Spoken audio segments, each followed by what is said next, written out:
Thank you so much for allowing me to speak today. I am just overwhelmed by the energy and excitement in the room. It's amazing, and it's so great for people to take just a few minutes a day to really share with one another best teaching practices. That's what we do here at Grand Valley, and so I'm really proud just to see all the amazing things just reading the abstracts and walking around the table. I was visiting with Martina Reinhold over here, and she teaches an ITV course, and I was telling her that I guess it must be 20 years ago now, I was teaching at University of Houston downtown, and I was teaching an ITV course, Women in Politics, and I had a in-seat class and then 3 satellite classes. And I had a film crew, and that's the old school way we used to do it. But the technology then was so bad that I was walking on campus one day, and I ran across a student who said, oh, Professor C, you know, I had no idea who he was. I couldn't recognize him, because that technology was so bad. I mean, look at the difference now. It's amazing what's happened over the course of 20 years. And that's a little bit a theme of what I wanted to talk to you about today. I did put some prepared remarks together. I hope that's okay. I think most people know I am a philosopher, so I have to read. But I just want to thank everyone for being here today. I think many of you know my commitment to high quality teaching in all delivery modes. As we've grown as an institution, the prevalence of technology has grown alongside us, or us alongside it. For many years, my goal was and continues to be that we meet the needs of students while simultaneously providing an engaged, rigorous learning experience in all of our courses, online, hybrid, and in-seat. So many of you are instrumental in helping us attain that goal. As I look around the room, I see so many people here who really jumped into teaching with technology, and so I very much appreciate it. I know our students do. I continually think about the role of technology in education. I know it sounds like that's just an offhanded phrase. I really do. I think about it a lot, all the time. In fact, technology and education have become so entwined that we now consider technology to be a component of nearly all academic disciplines. I recently read a short article in The Atlantic. Any Atlantic readers? Okay, they're good because they're kind of short and pithy articles.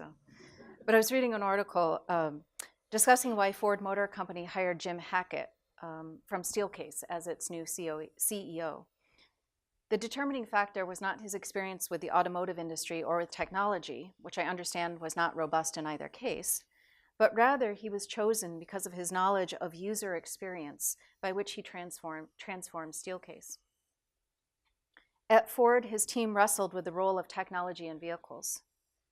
But with his guidance, his team realized that it was not the case that the phone was an accessory to the car, but rather the car is an accessory to the phone.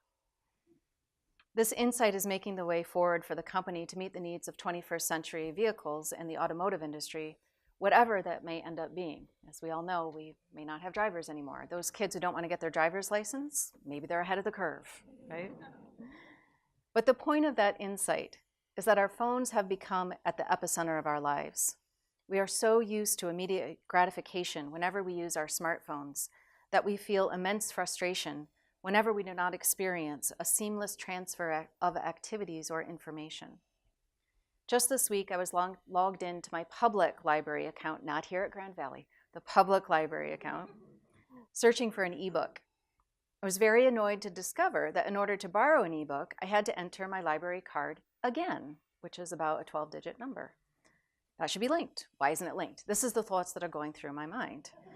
We are so used to technology being an extension of the human mind and human desire that we are frustrated when we encounter an impasse such as what I just described.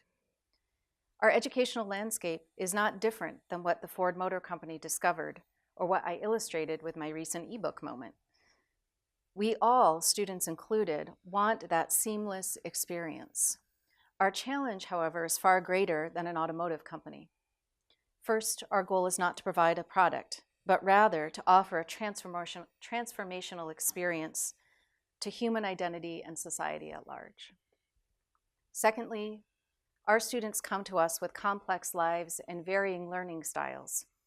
They may not, and in fact often do not, know at first what path they will take or how best they learn, and they find it hard to know the right questions to ask.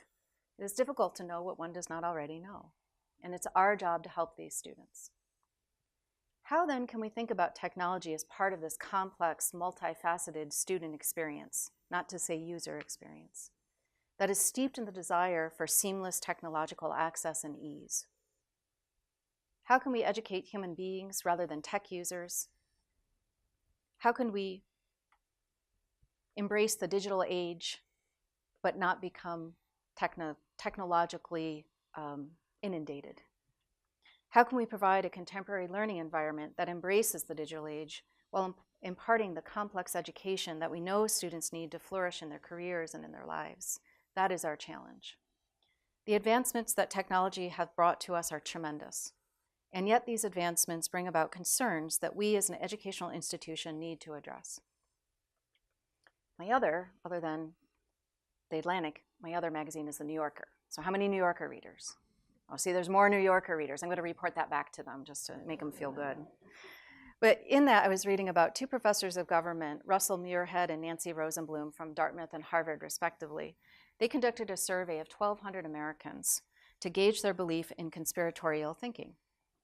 The results were that the participants with less education were more likely to agree with the statement that, quote, "Our lives are being controlled by plots hatched in secret places," unquote. The poor were more likely to agree than the affluent.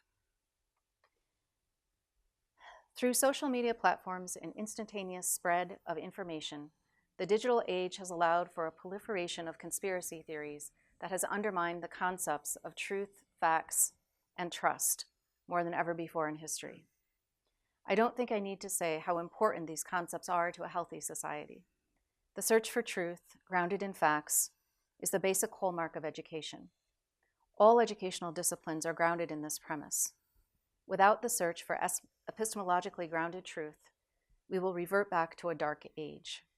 We must recognize those aspects related to technology that foster misinformation and lead society away from factual realities.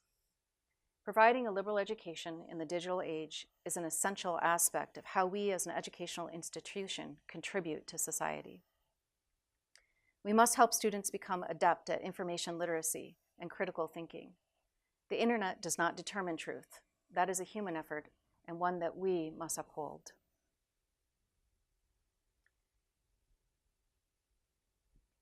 These examples demonstrate to me that, again, what we do at Grand Valley is of vital importance.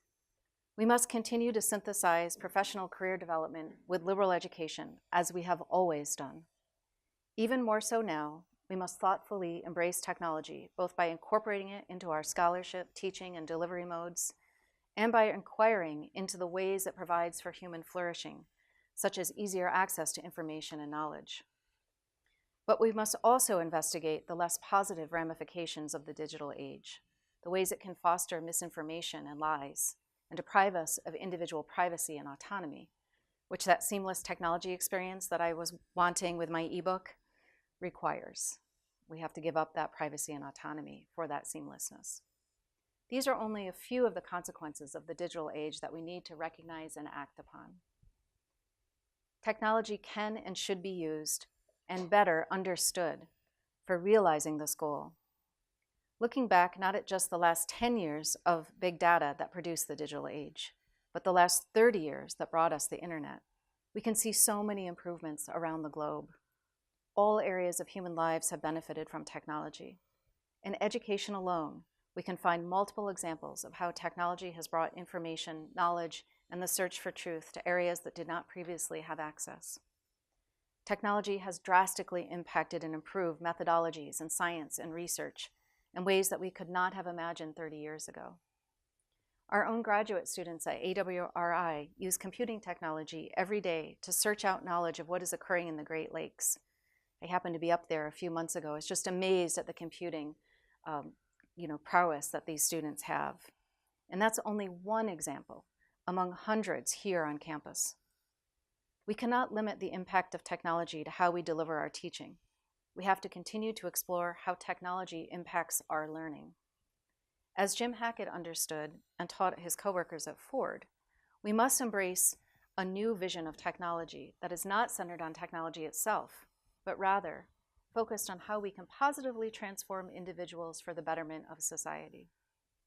And we will do that with humanity at mind and at stake. Thank you very much.